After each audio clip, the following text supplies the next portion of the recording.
and you hope for saving some money, Arky.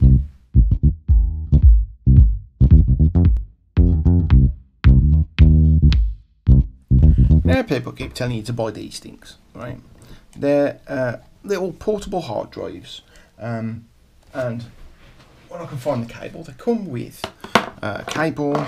You plug them in, you plug them into your laptop or your desktop computer, and it becomes another drive. You can safely store your wedding photos on there, and it means if your computer gets lost or stolen or damaged in some way, they're safely backed up on here.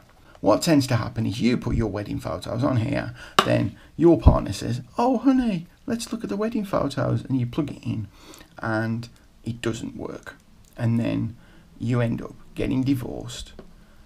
You're single, you're homeless, it's too much hassle, right? So what you might do is you might go, okay, I've got a friendly IT technician that I know. Can you save the data that's off here?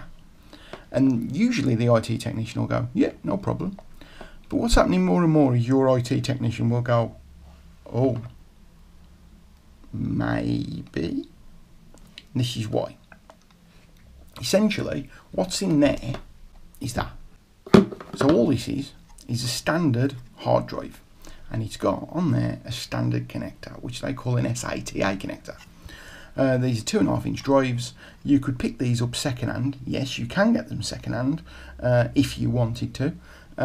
Obviously, there's risks with that, but this is a 500 gig SATA drive, which I picked up second-hand from a retailer in the UK for, I think it was 23 quid. You can, of course, go and buy them brand new, and they have warranties and stuff. And then all they've done is they've taken one of these and put it in one of these plastic boxes. Right? And you can buy these plastic boxes separately.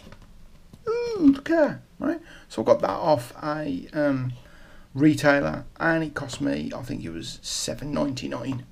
That's pounds, not dollars. Here's why you should go down this route. Here's why you should buy a separate drive and a separate enclosure and put them together yourself, rather than buying something like this, which may cost you the same, may even cost you a little less, but is a problem. So let's have a look.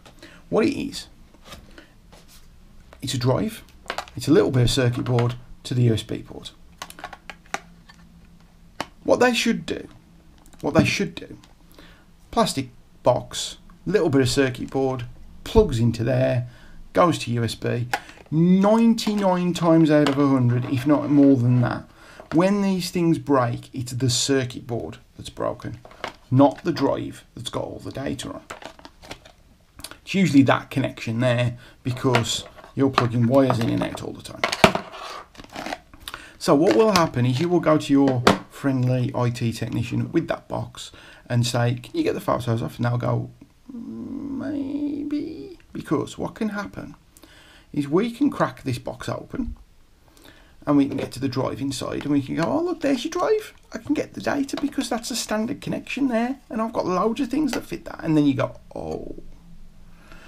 Because what the manufacturer of this box has done is they haven't got a standard drive with a standard connector. They've made their own connector, which they've soldered onto the board.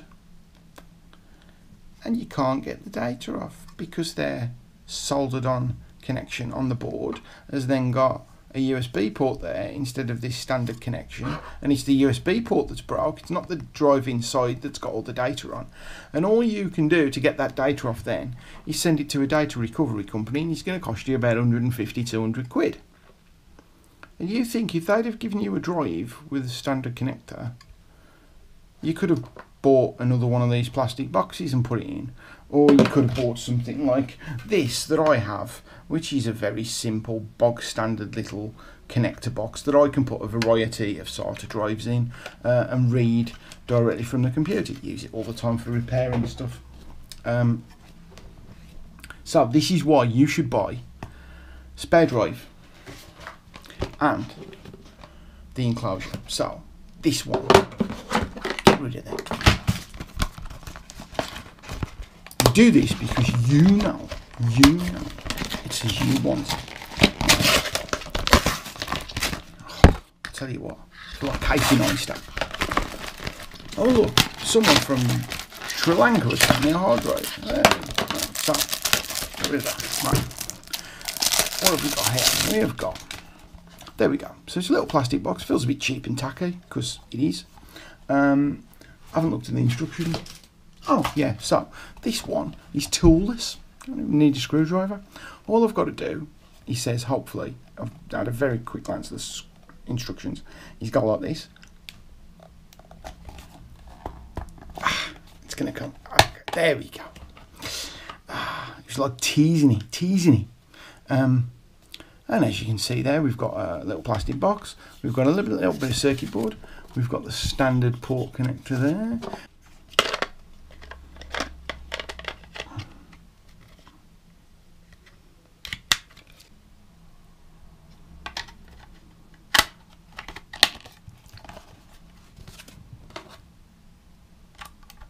Done.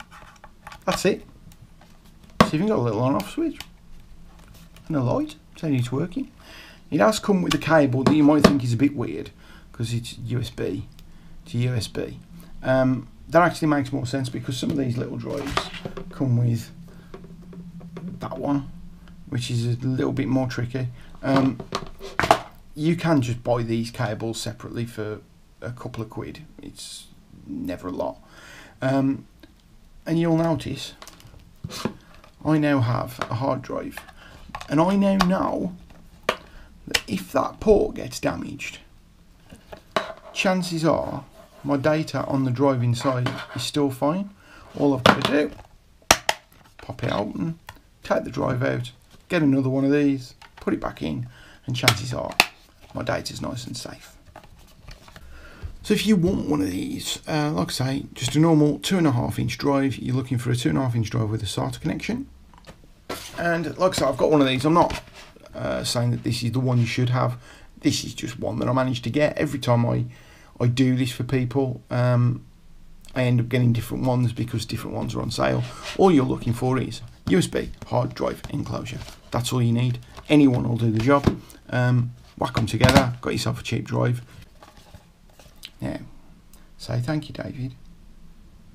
No worries, my pleasure.